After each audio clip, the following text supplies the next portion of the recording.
Dios te salve María, llena eres de gracia, el Señor es contigo. Bendita tú eres entre todas las mujeres y bendito es el fruto de tu vientre, Jesús. Santa María, Madre de Dios, ruega por nosotros pecadores, ahora y en la hora de nuestra muerte. Amén. Gloria al Padre, al Hijo y al Espíritu Santo.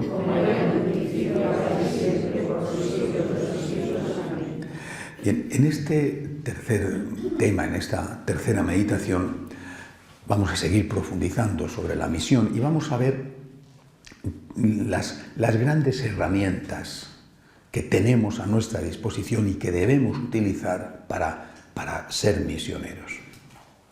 Las herramientas generales, después en los siguientes temas iremos viendo un itinerario misionero, cómo hacer paso a paso, desde la increencia, la frialdad, el que está tibio, el que está próximo pero no es agradecido, es decir, cómo ir haciendo paso a paso un itinerario misionero. Pero ahora es los instrumentos generales. Son cuatro, las cuatro herramientas de la misión. Pero antes, como siempre, ya sabéis que hago siempre, recordamos, ¿no? Recordamos qué es lo que hemos visto en las dos meditaciones anteriores. En primer lugar, vuelvo a repetirlo, la misión es una llamada. No lo olvidéis, no nace de nosotros. Es Jesús el que llama. Y llama a aquellos a los que ama, es decir, a todos. Pero le da el encargo misionero a aquellos que le aman. No olvidéis nunca el diálogo con Pedro. Pedro, ¿tú me amas? Él le ama, Jesús ama a Pedro.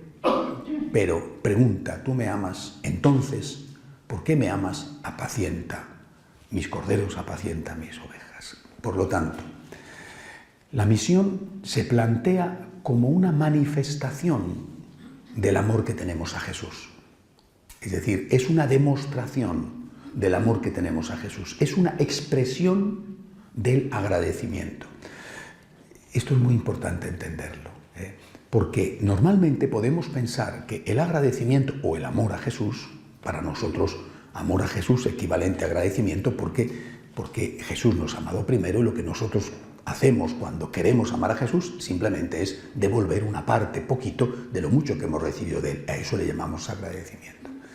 Es decir, la misión forma parte esencial de ese amor a Jesús. Y generalmente pensamos, la inmensa mayoría de los buenos católicos, yo amo a Jesús, por ejemplo, cuando rezo, cuando voy a misa. O yo amo a Jesús cuando cumplo los mandamientos. O yo amo a Jesús cuando doy limosna o ayuda a la gente. No se nos ha enseñado que el amor a Jesús tiene este elemento esencial. Vuelvo a repetir. Jesús le pregunta a Pedro, ¿tú me amas? No le dice, y podía haberle dicho, oye, podía haberle dado una lista de temas a cumplir, ¿no? ¿Tú me amas? Bueno, pues Pedro, entonces, dado que me amas, Pedro ya había tenido lugar en ese momento la última cena, ya había instituido la Eucaristía, dado que me amas, misa diaria, dado que me amas, oración diaria, dado que me amas, mandamientos de Moisés y las bienaventuranzas, dado que me amas, que soy el servicio a los pobres. ¿Tú me amas? Apacienta mis ovejas. No se nos ha enseñado esto. No hemos nacido, ni se nos dice en las homilías, prácticamente nunca, que la manifestación del amor a Jesús, el agradecimiento a Jesús, implica la misión.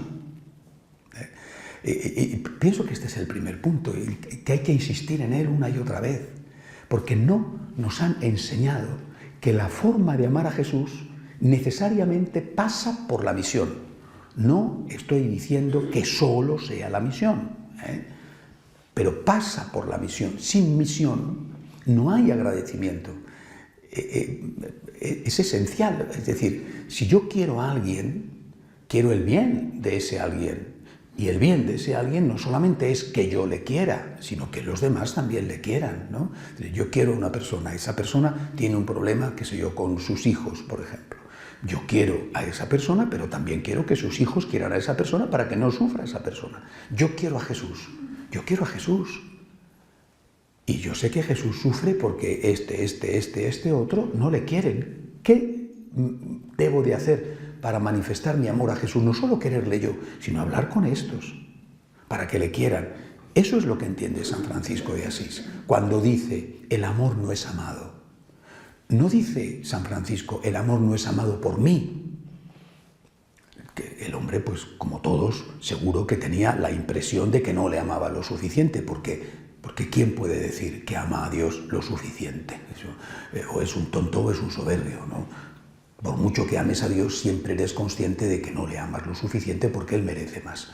Pero, hombre, San Francisco sinceramente lo estaba intentando con honestidad y consiguió muchísimo, ¿no?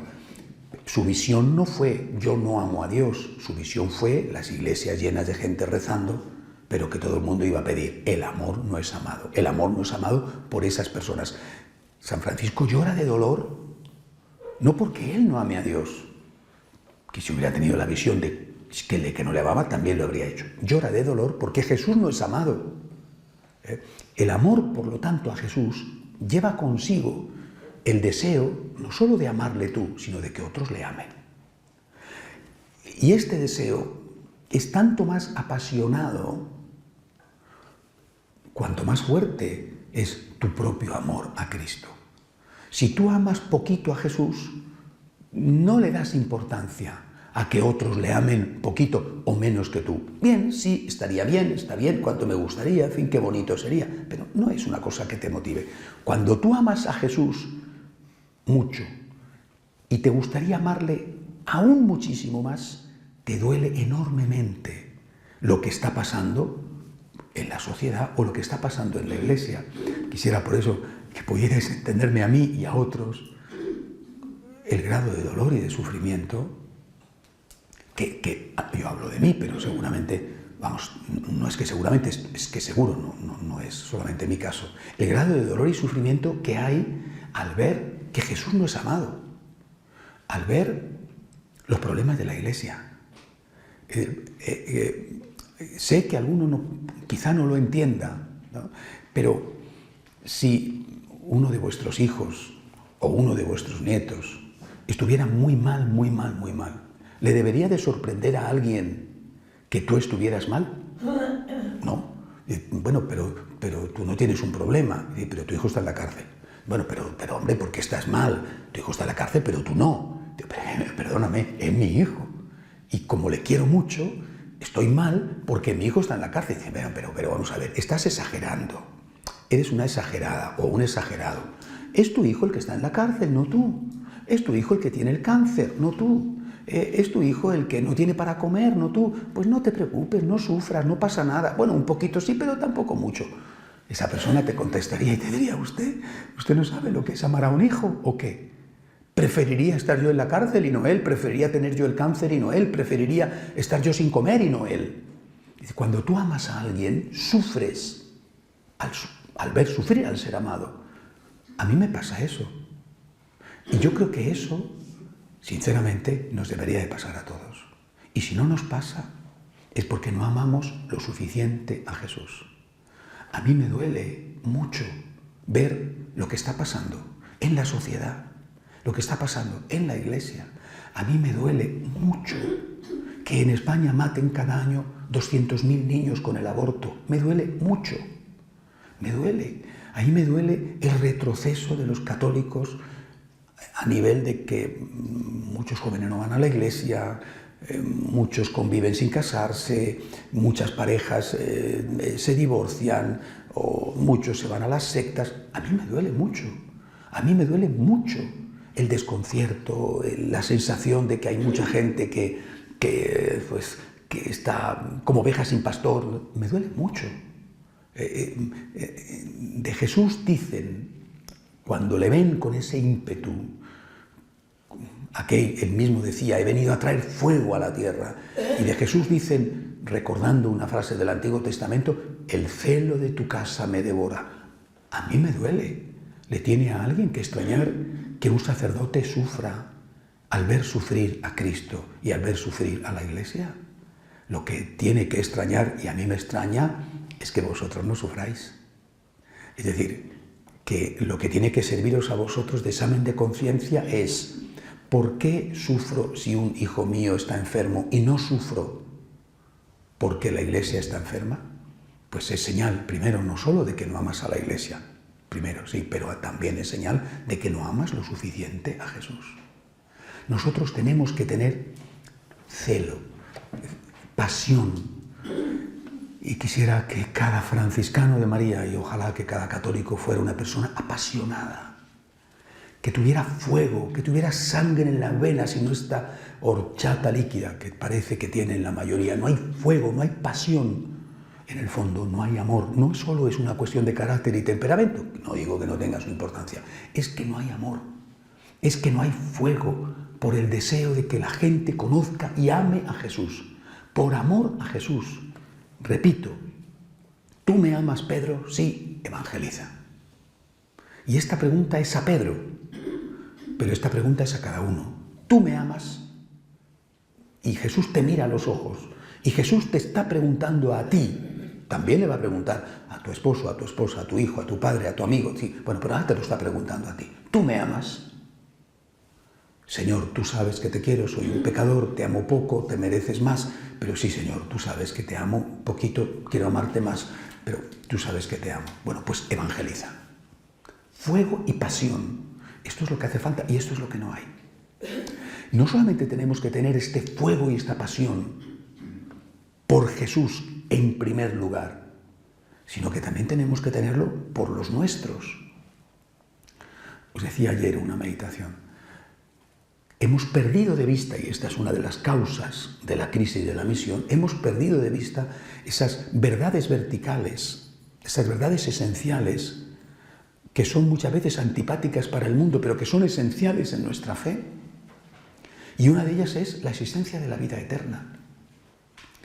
Una de esas verdades es que hay juicio. Si tú amas a tu hijo, si tú amas a tu nieto, si tú amas a tu esposo, si tú amas a tu mujer, si tú amas a tu amigo, si tú amas a tu compañero de trabajo, con distintos niveles de amor, obviamente, tú tienes que estar preocupado por la salvación de su alma. En esto hemos dado, a nivel general, a nivel colectivo, un paso atrás enorme.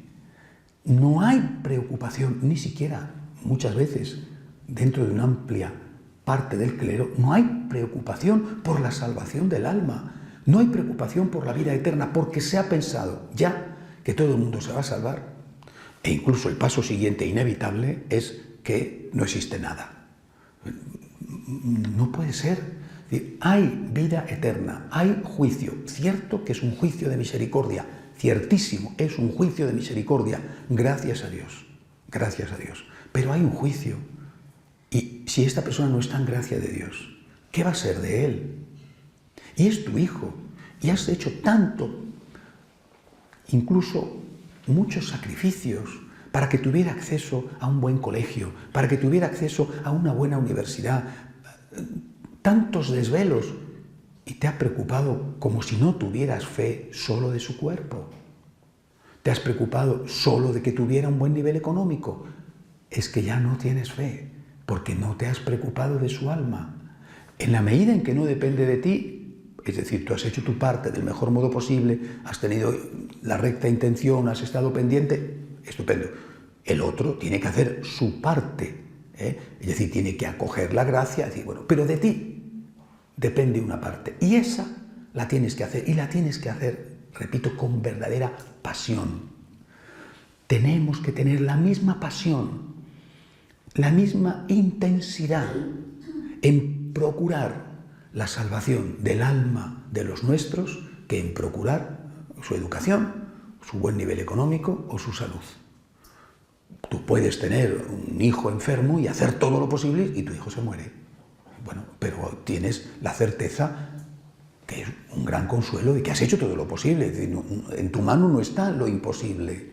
¿No? En tu mano no está vencer una leucemia en una persona adolescente, pero tienes que tener la impresión de que has hecho todo lo posible, de que la has llevado al médico, al mejor médico que has podido conseguir, de que has hecho todos los esfuerzos. Bueno, después no sale bien, ya, bueno, es un dolor, pero al menos tienes la conciencia tranquila. Lo mismo con el alma.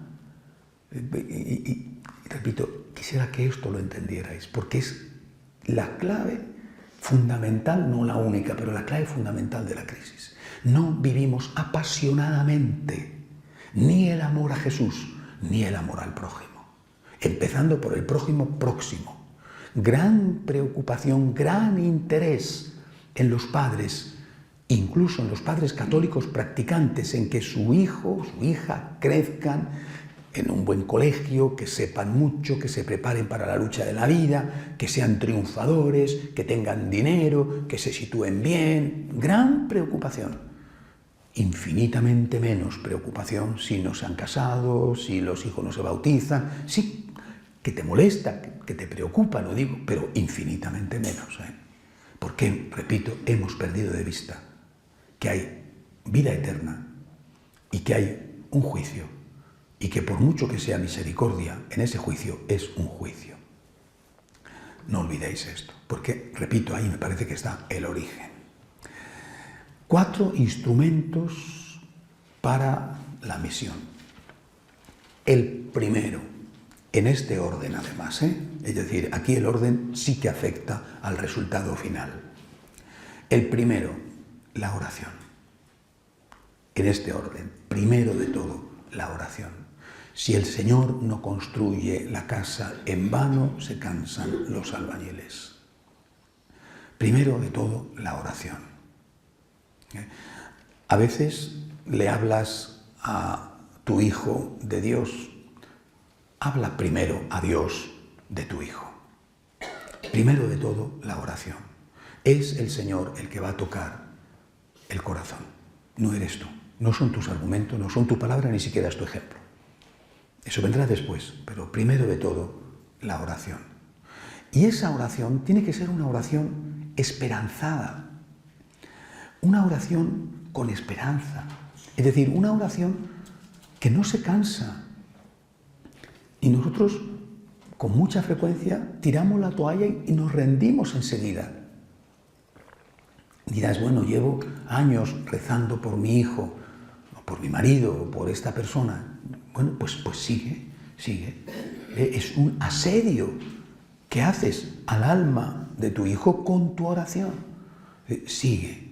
No olvidéis nunca la escena entre Santa Mónica y San Ambrosio en Milán. Cuando Santa Mónica, la madre de San Agustín, que entonces era simplemente Agustín y no tenía en ese momento nada de santo, cuando Santa Mónica, desalentada por lo mucho que llevaba rezando y lo poco que obtenía, le dice a San Ambrosio, ya no sé qué hacer.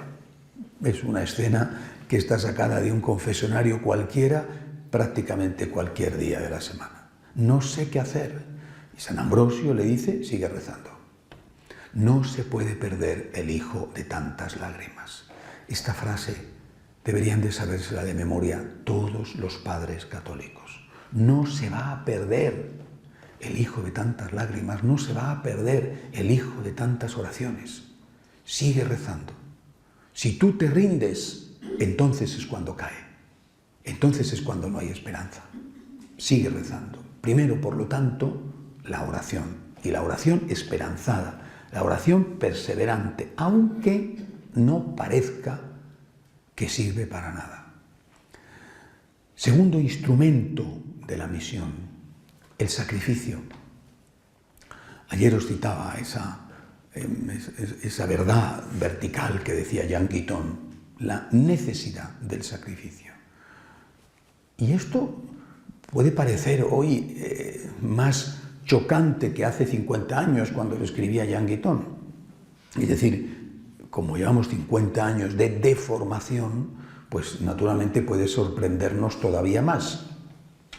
Pero Jesucristo murió en la cruz, no porque le gustara morir en la cruz, sino porque era necesario. No fue un sacrificio el de Cristo que era caprichoso y que podía haberse ahorrado. Era necesario.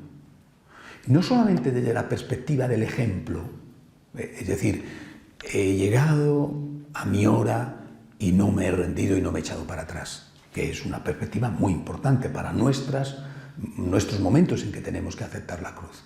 No huyo, sino que también era necesario ese derramamiento de sangre para el perdón de nuestros pecados, porque Dios, que es misericordia, también es justo.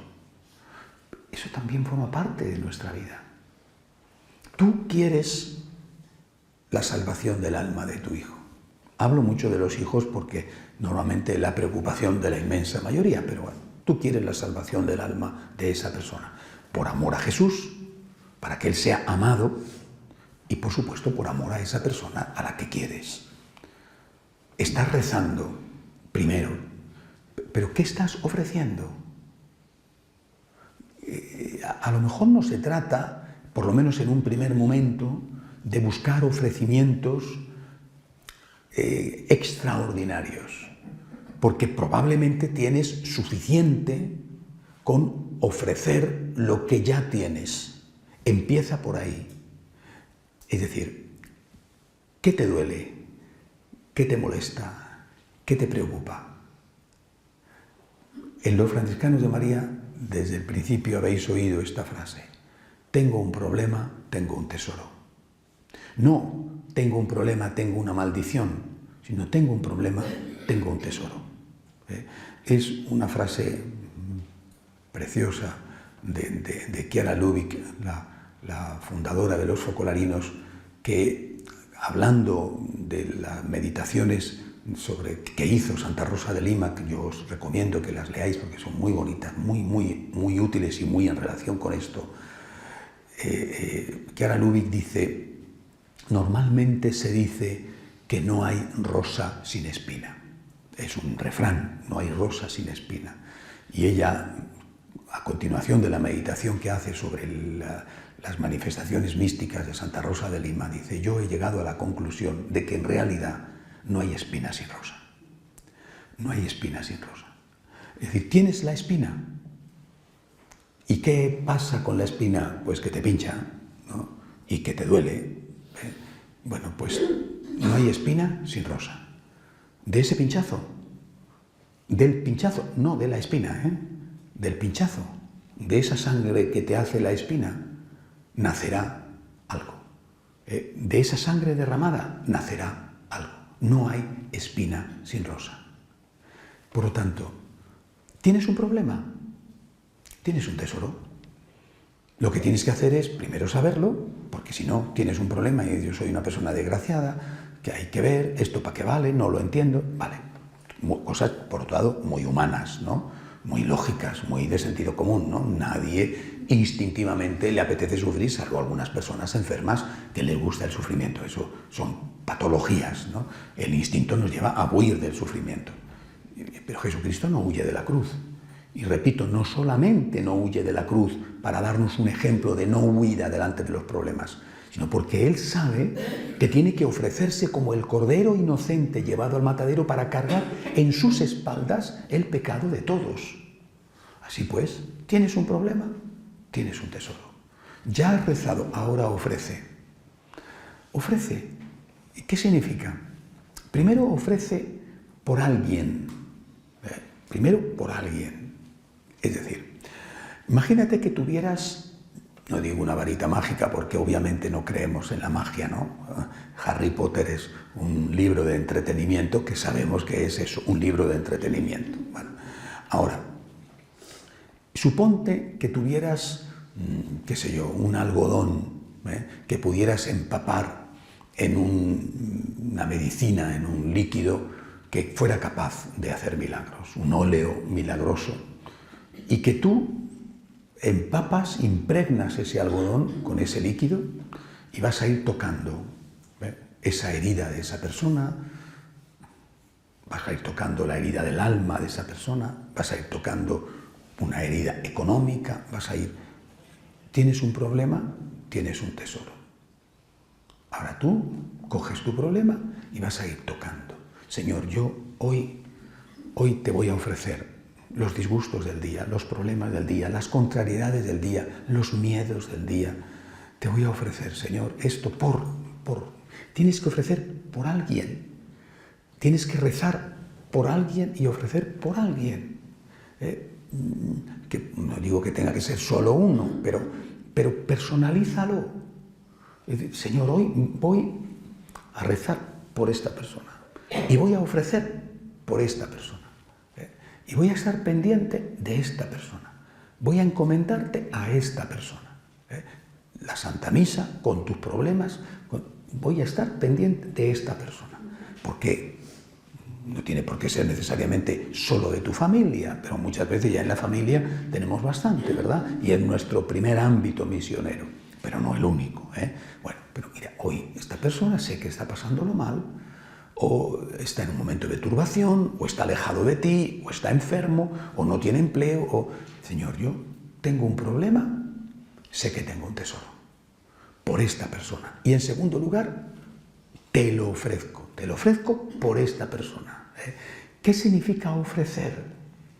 Cuando uno ofrece, significa que da.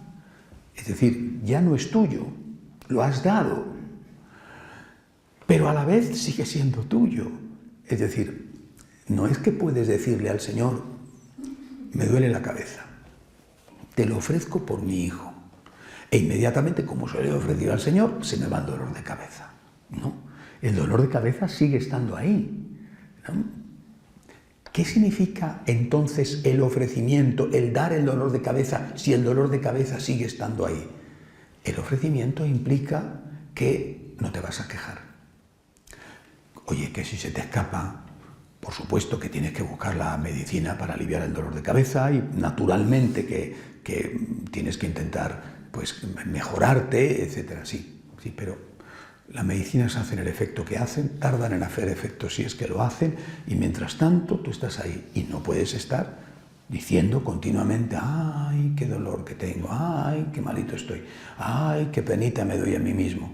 Ya has expresado porque tienes que decir lo que te pasa para que te ayuden, ¿no? Y para que quizá tengan que buscar la solución los demás por ti, porque tú estás postrado en la cama, ¿no? Bueno, ya está.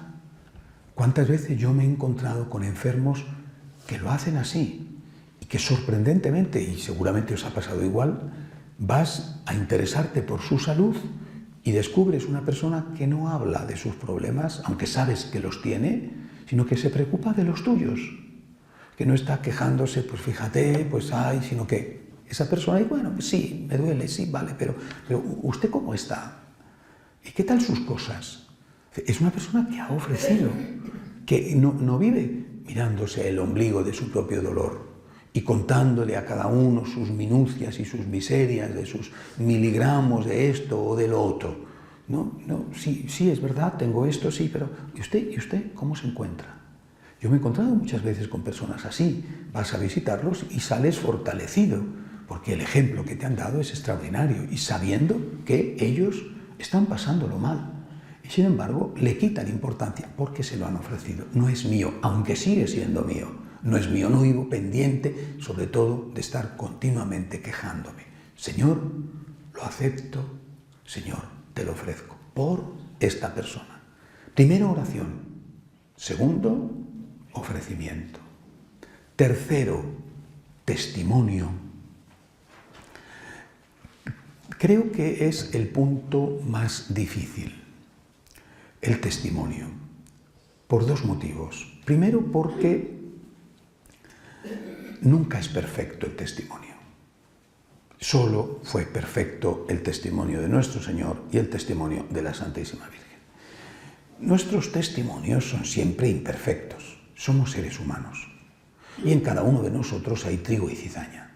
Habrá algunos que tengan más trigo que cizaña y otros que tengan más cizaña que trigo. Bueno, pero en cada uno de nosotros hay trigo y cizaña. Y el testimonio que das, por muy bueno que sea, siempre va unido a algún antitestimonio, ¿no? Y entonces, como te miran con lupa, en lo que se van a fijar es en ese antitestimonio que a lo mejor es un 1%, pero ahí es donde se van a fijar, porque están buscando una excusa para, naturalmente, no cambiar, porque tu testimonio es una provocación para ellos. Es, aunque seas mudo, es un grito, aunque no digas una palabra, es una llamada fuerte a su comportamiento. Entonces buscan, ¿no? Y eso es lo que pasa, por ejemplo, con la Iglesia. Buscan si hay algún defecto en algún cura, si hay alguna cosa, buscan, porque la Iglesia es un testimonio, una acusación, aunque sea silenciosa, a su comportamiento licencioso y hedonista. Y entonces cuando encuentran algo lo destacan. ¿Por qué? Pues porque les interesa, ¿no? Dicen, hace más ruido en un bosque un árbol que cae que 100 que crecen silenciosamente. Es la verdad. Pero claro, si tú estás buscando con lupa la mota que hay en el ojo de tu hermano, ¿por qué? Porque te interesa para no querer ver la viga tan grande que tienes en el tuyo. Por eso el testimonio es quizá el punto más delicado. Aún así,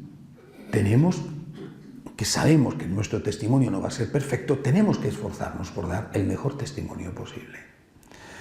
Y cuando te sacan los colores diciéndote, pero has hecho esto mal, has hecho otro, pues también tienes que saber y decir, tienes razón, perdóname, soy un ser humano, lo siento. Estoy intentando corregirme y también quiero decirte otra cosa. Te aseguro, porque además es que es la pura verdad, que si no fuera por Jesucristo sería muchísimo peor de lo que soy. Yo cuento siempre una anécdota porque es muy simpática y porque es muy gráfica de lo que muchas veces pasa. En la parroquia de Madrid hay una feligresa viuda, su marido taxista, muy buena mujer, venía con el marido a misa, luego enviudó y siguió viniendo ella, 2 hijos, uno pues, bastante bueno y el otro un chico muy difícil, muy difícil, pero muy difícil. Este hijo difícil, que no trabaja, que cuando tiene un trabajo lo pierde enseguida, que vive de la madre, pero encima la maltrata verbalmente. Cuando ella va a misa, al regresar a casa se encuentra siempre que no se ha levantado de la cama y se encuentra siempre con él que encima la insulta, ¿para qué has ido a misa? ¿Qué tal? Y un día la pobre me dice, padre, yo ya no sé qué hacer, no trabaja, es un vago. Encima me dice cosas, ¿y para qué te sirve rezar? ¿Y para qué te sirve ir a misa? ¿Y para qué? Está endemoniado, está amargado, que yo no sé qué hacer, ¿no?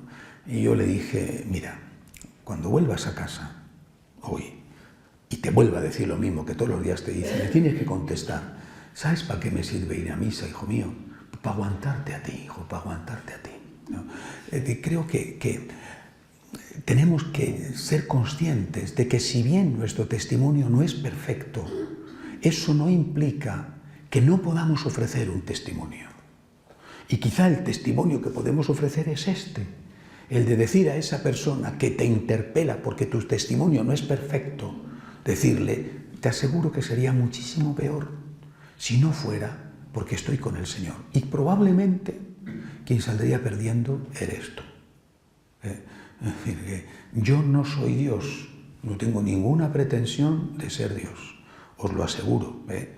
Pero si alguien me dice, es que usted intenta hacer mucho el bien como si usted fuera Dios, suelo contestar diciendo, a lo mejor si no fuera así, el primero que salía perjudicado serías tú. Y creo que tenemos que ser capaces de dar el mayor testimonio posible, pero también decirle a los demás, oye, si no lo hago mejor, es porque soy un ser humano, pero te aseguro que sería muchísimo peor y tú pagarías las consecuencias en primer lugar si no fuera porque estoy con Jesucristo. Por lo tanto, tercer punto, testimonio aunque no sea perfecto, que sea lo más perfecto posible. Cuarto punto, que normalmente consideramos que es el primero, no. Cuarto punto, hablar, rezar, ofrecer, testimoniar, y en el testimonio no olvidéis el testimonio de cómo sufrimos, es decir, de cómo aceptamos el sufrimiento. Y cuarto punto, hablar. Bueno, es el cuarto punto y nosotros normalmente lo ponemos el primero. Es decir, lo que vamos por delante es con la palabra. Y no hemos rezado, no hemos ofrecido, no hemos testimoniado. Y ya queremos que, diciéndole a esa persona, que puede ser alguien que pasa por la vida, o puede ser alguien con la que convivimos, ya queremos que esa persona se convierta. Es decir, ¿no? ¿Te imaginas qué le dirías a un campesino que estuviera echando sin más la semilla en el campo y no fuera la época de siembra porque es plena sequía? No hubiera arado el campo, no hubiera abonado el campo y simplemente echará la semilla, pero estás tirando la semilla. Tú no sabes nada de agricultura. Primero tienes que rezar, primero tienes que cavar, tienes que arar el campo, tienes que dejarle arado un tiempo para que se ventile y pueda recuperar los nutrientes. Tienes que ofrecer sacrificio, es decir, riega, abona el campo, que es el sacrificio. Cuídalo, después ya llega la hora de sembrar. Pero tú no puedes sembrar así sin más. Esto es tirar la semilla, tirar el dinero. Y eso es lo que hacemos nosotros. Enseguida hablar. Y además, como hablamos, pero enseguida hablar, cuando eso es lo último que tenemos que hacer. Eso no significa que no sea importante, no significa que no debamos hacerlo. Sí, pero primero has hecho lo otro, estás rezando, antes estás ofreciendo sacrificios, antes estás intentando dar el mejor testimonio posible, especialmente de cómo afrontas tus sufrimientos. Sí, ahora llega la hora de hablar. Para hablar tenemos, en primer lugar, como os decía ayer, que conocer la causa que a esa persona le ha llevado al alejamiento. Se supone que estás hablando con alguien a quien conoces, ¿no? No es que vas a hablar con uno que pasa por la calle, que no sabes quién es, ni si va a misa o no va a misa, ni si es católico o no, estamos hablando de alguien a quien conoces. Por tanto, le conoces un poco por lo menos. ¿Cómo está su alma? ¿Qué itinerario ha tenido? Es decir, ¿cuál es la causa de su crisis? Si no sabes esto, os decía ayer, dentro de las estrategias está primeramente saber cuál es el origen de la crisis. Os describí ayer el origen de la crisis a nivel global en la Iglesia, esa crisis de las verdades verticales, la crisis de fe, la crisis de esperanza, la crisis de amor. Bueno, pero ahora eso, os decía, hay que personalizarlo, ¿no? Eso es lo general, pero esa persona que tienes delante, ¿por qué se ha alejado? Porque ha ido a un colegio de religiosos y allí le han dado una mala formación. Bueno, pero ¿qué nivel tiene? Porque a lo mejor está alejado de la Iglesia, pero no de Dios. A lo mejor está alejado de la confesión, pero sigue yendo a misa. A lo mejor su crisis se debe a la edad, tiene 14 años. A lo mejor su crisis se debe a una gran desgracia, la muerte de un hijo. Es decir, bueno, tú tienes que conocer a quién vas a evangelizar. O sea, no es que un misionero se marcha a la India sin saber cuál es la cultura india y cuál es el idioma indio. Es decir, tú tienes que saber a quién vas a evangelizar, tener una estrategia de evangelización y, como os decía ayer, aprender un idioma. Si no, ¿qué vas a hacer? ¿Cómo vas a transmitirle eso? Ha llegado la hora de hablar. Bueno, ha llegado la hora de hablar, pues tendrás que saber hablar. Es decir, tendrás que saber el idioma para que esa persona te entienda. Y para eso tienes primero que conocer cuál es la crisis de esa persona, cuál es la causa por la cual ha llegado a la situación que ha llegado. En segundo lugar, tienes que tener argumentos, tienes que tener formación. Esa formación no se improvisa. Es decir, pensar que una persona puede, de la noche a la mañana, tener argumentos para defender a Cristo es una cosa ridícula, simplemente. Es decir, yo quiero ser médico y tengo un gran deseo de ser médico. Me parece una cosa encomiable, me parece una cosa muy buena, pero yo no le digo a continuación a ese señor, aquí tiene usted un bisturí y aquí tiene usted un paciente, vaya usted abriéndole y a ver qué pasa. Pobrecito el paciente, ¿no? En un momento, ¿usted quiere ser médico? Enhorabuena, pero vamos a ir a la universidad. Vamos a estar muchos años estudiando y cuando llegue el momento le daré a usted el bisturí. Pero de momento no le doy el bisturí porque a ver qué carnicería va a hacer usted. Es decir, tú tienes que formarte. La formación es siempre a futuro. También ya a presente, en la medida en que vas formándote, ya tienes cada vez más argumentos. Pero la formación es siempre a futuro. Yo estoy formando a unos muchachos para que sean sacerdotes en unos años. Y para que sean santos, por supuesto. Pero voy preparándoles a futuro. Es lo que estamos haciendo, por ejemplo, nosotros los franciscanos de María, que a veces no entiendes el por qué estás estudiando ese tema. No lo entiendes, pero a lo mejor el día de mañana te vas a encontrar en una circunstancia en la cual tendrás que dar una respuesta de algo que supuestamente estudiaste. Yo me acuerdo cuando yo estudiaba teología,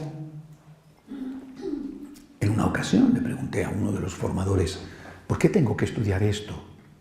Y él me contestó, no sabemos, cuando tú seas sacerdote, ¿dónde vas a trabajar? No lo sabemos. Te puede tocar una parroquia de gente muy humilde, muy humilde. No me refiero solo económicamente, muy sencilla. Y a lo mejor, pues no tendrás en la vida, o en esa etapa, que saber lo que opinaba Teilhard de Chardin sobre la evolución, por ejemplo. Pues a lo mejor no necesitarás tener un criterio católico sobre la crisis económica. Bueno, porque tendrás gente sencilla que esos no son sus problemas. Pero a lo mejor te toca una parroquia de un barrio donde la gente tiene un nivel universitario y donde la gente te va a hacer preguntas, donde la gente quiere saber determinadas cosas. Y si tú no sabes y no estás preparado, van a decir, este sacerdote es un inculto, este sacerdote no sabe nada de nada, este sacerdote no tiene ni idea. ¿Por qué tengo que estudiar lógica? ¿Por qué tengo que estudiar historia de la filosofía?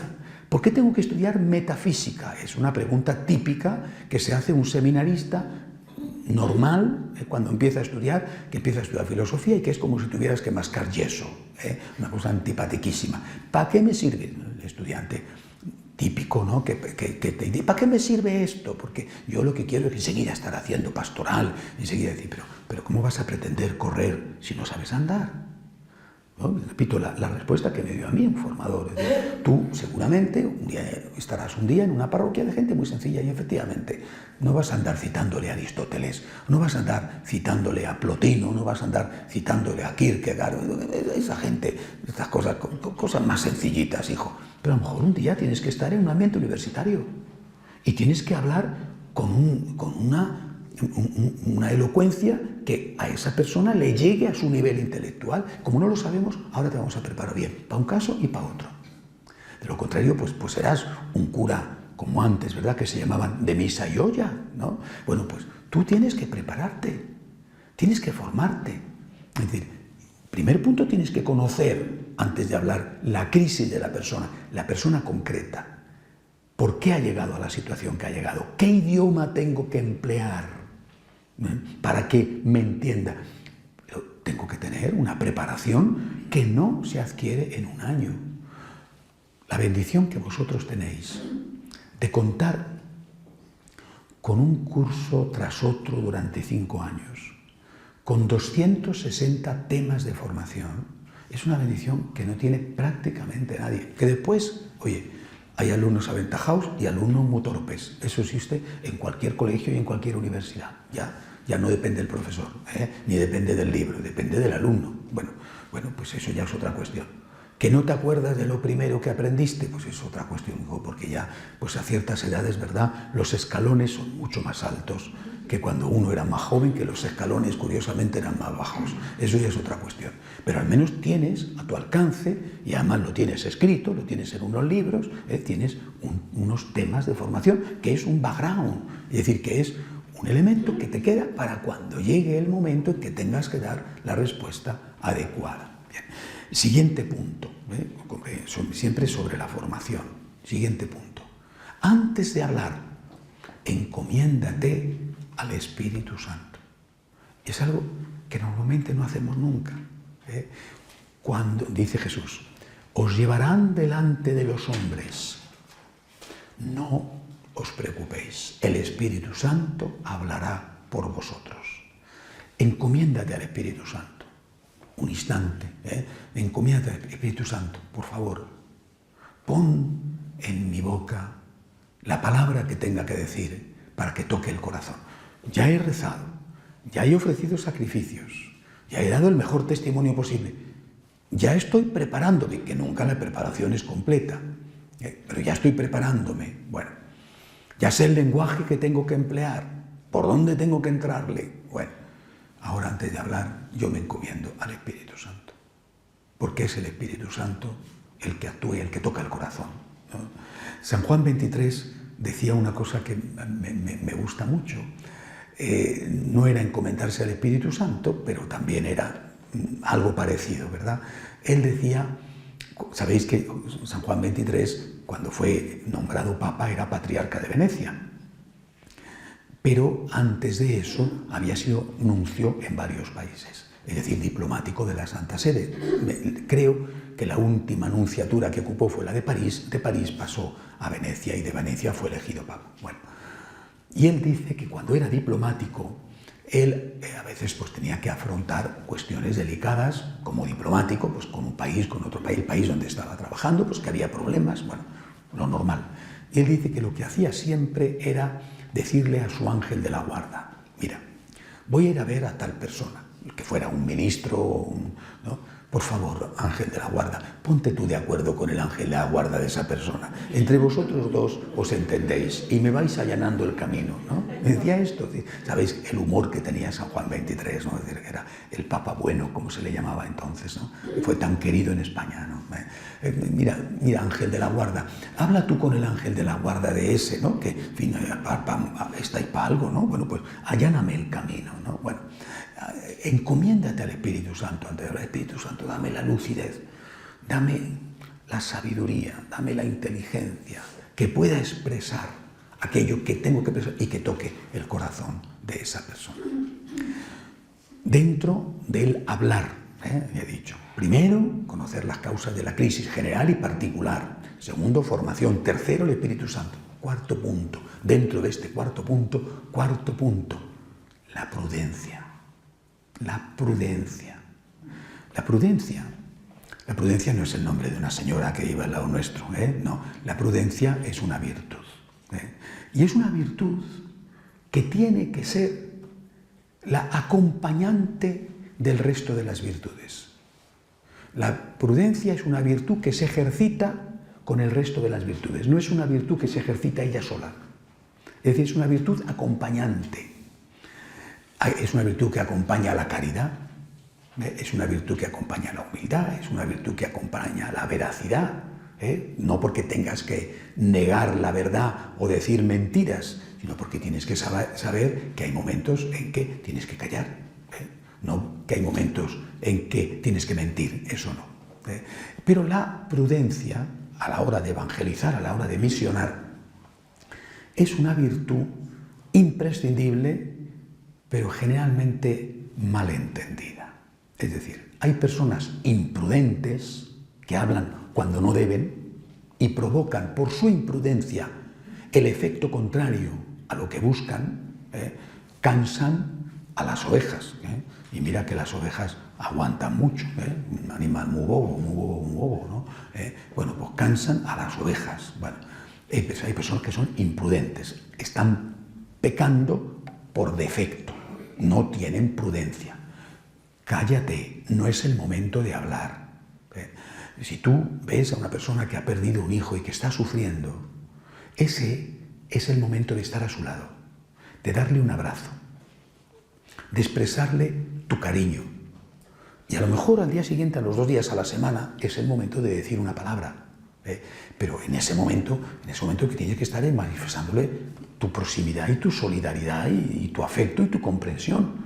No es el momento de andarle con sermones, porque ahora no es el momento.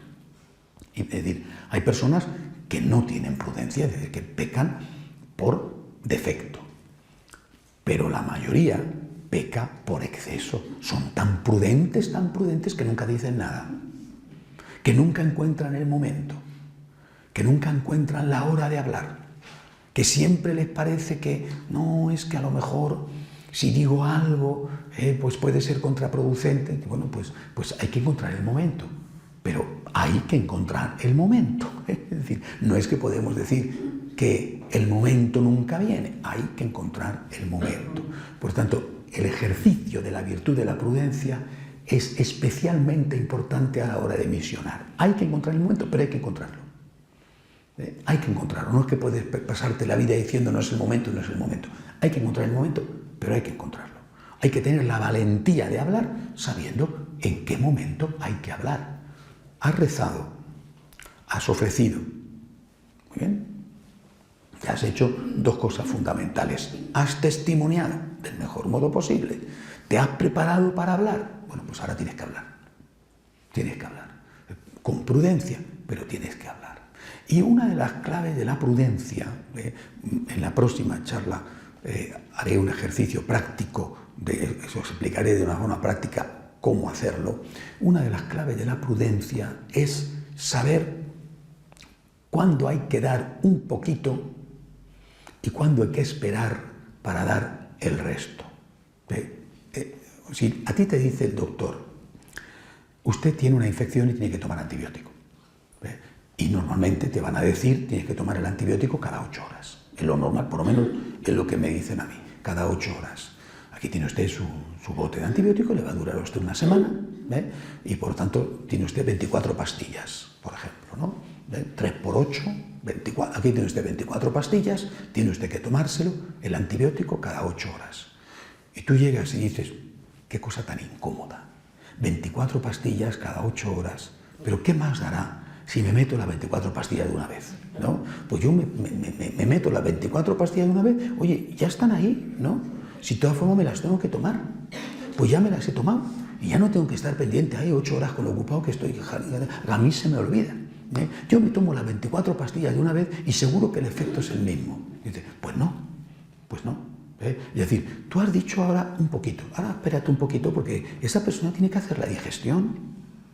Y dentro de otro ratito, que significará unos días o lo que sea, ya le das otro pasito más. Tienes que ir con prudencia administrando las dosis. Y también tienes que escuchar. Tienes que escuchar porque el otro te va a pedir. Y cuando te pide, dale. Suscita, despierta el apetito. Pero que sea el otro el que te diga, ¿me puedes dar algo más? Repito, haremos un ejercicio práctico ya en la siguiente meditación en que entraremos en el itinerario misionero concreto. Todavía estoy presentando las generalidades de la misión. No olvidéis esto, el fuego del amor a Cristo y el fuego del amor al prójimo es lo que nos lleva a la misión. Pero esta misión la vamos a ejercer haciendo estos 4 pasos por orden. Oración, sacrificio. ¿Tienes un problema? No tienes una desgracia, tienes un tesoro. Puedes ayudar a alguien, a veces a alguien muy próximo, con ese problema. Ofrécelo. Oración, sacrificio, testimonio, sobre todo de cómo llevas los problemas. ¿Cómo eres capaz de poner una sonrisa cuando tendrías ganas de poner una lágrima? Oración, sacrificio, testimonio y después palabra. Antes de hablar, primero de todo, conoce la situación de la persona a la que vas a hablarle.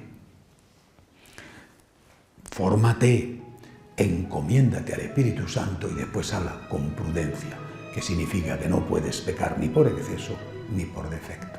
Hacemos un momento de oración en silencio.